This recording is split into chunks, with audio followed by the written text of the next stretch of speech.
Dalam rangka memperingati Hari Juang Kartika tahun 2018, Komando Daerah Militer Iskandar Muda Sabtu pagi tadi menggelar kegiatan bakti sosial di lapangan Belang Padang, Banda Aceh.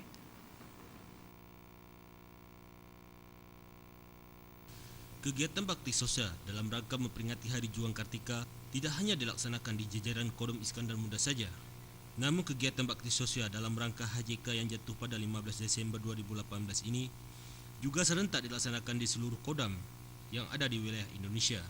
Adapun pelaksanaan bakti sosial yang diadakan di Kodam Iskandar Muda meliputi kegiatan donor darah, pengobatan massal dan pembagian sembako.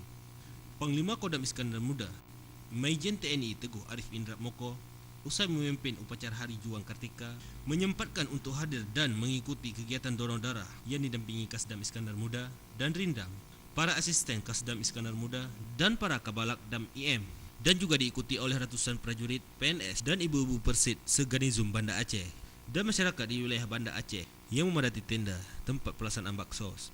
Menurut Pangdam Iskandar Muda, donor darah sangatlah bermanfaat selain dapat digunakan untuk membantu masyarakat luas dan juga berguna untuk kesihatan tubuh si pendonor itu sendiri.